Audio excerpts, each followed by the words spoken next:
Hi guys, hoping that everyone is doing well. I am fine too. Welcome back to my channel. If you're a returning subscriber, thank you so much for coming back. If you are new here, karibu sana. So yesterday I had a very interesting conversation with one of my very good friends. For those who do not know me, my name is Nazim Kadi, and I talk about many other things to do with leadership, things to do with parenting. We talk about many things, just things that affect us as human beings, as we are doing life. Something that maybe happens to me or happen to someone else, but we can sort of relate and learn from it. So karibuni sana. So yesterday I was we had a very heated conversation with a friend of mine concerning leadership, and especially when it comes to parents or people whom we think are figures of influence the way we make decisions or how we live lives. And the discussion went something like, should we continue, um, you know, um, putting our parents or certain leaders to a certain standard, even when they falter? I am of the opinion, yes, we can do that, but only for a certain short period of time. Why? Um, it is difficult to continuously um, hope that or believe that somebody is able to lead you or help guide your thoughts or guide your decisions, and yet they themselves are not or do not perceive themselves in that particular standard or pedestal that you place them at. And so for me, I was just like, we can give grace, but then when the decisions that you make continuously hurt the people around you, then we have to put in mechanisms that we are able to uh, self-preserve. Self-preserve not just because of us or just because of ourselves, but self-preserve for the sake of the people that also depend on us to lead them. And so for the sake of parents, my opinion is it's a really difficult when you're continuously going to seek guidance from your parents, and then either your dad is abusive, or you know that particular topic that you're trying to get guidance in, they've lost the moral authority to actually speak.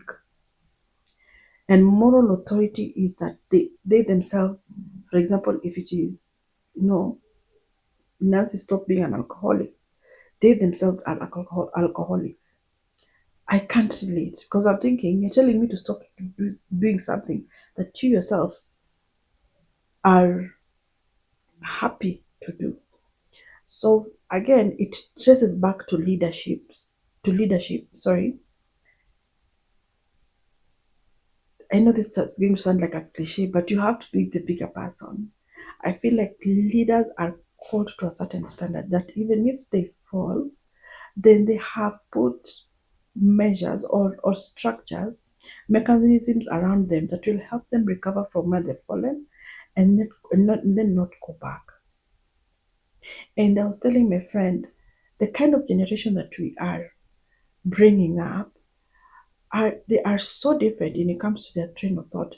The moment they see that our relationship is not working, be it blood or not, they will safely step away. And we need to be very careful and ask God for wisdom on how we shepherd this generation in the right direction. Otherwise, we will lose them. They will not understand why you tell me not to go to a disco, and yet you yourself you go on a disco to a disco. Why you're telling me, for example, to honor my husband, and you yourself you don't honor your husband, or you don't love your wife. And so they are keenly watching us on how we behave. As in just this week in Kenya, the number of Gen Zs who've gone, who are lining up in IBC, centers, registering as voters just because two leaders decided to go at it publicly. Granted, kila mtu, everyone has done their own bit of, damage, but two very influential leaders, and one being like the father of this nation, it is just so sad. And so I feel, or I think we're in a season as a generation, not just here in Africa, but the world over, that young people are not going to sit back and see things, go haywire and just follow blindly. I think the 90s babies and the 2000s, that is done. Right now, the kind of people that we are bringing up, or that are the Gen Zs currently, they're not going to they're not going to allow that.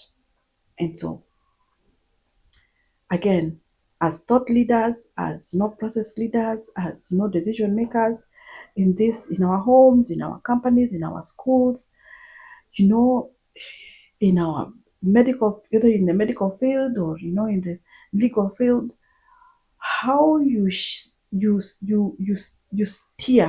or how you direct the Gen Zs in terms of either staffing or their students, greatly determines the trajectory of this nation, or this continent, or this world. And so those are my two thoughts. It's not going to be business as usual. The grace, the bandwidth of grace that we've always given our leaders, be it at home, starting with our parents, starting with our uncles, aunties, bosses, the bandwidth is getting shorter.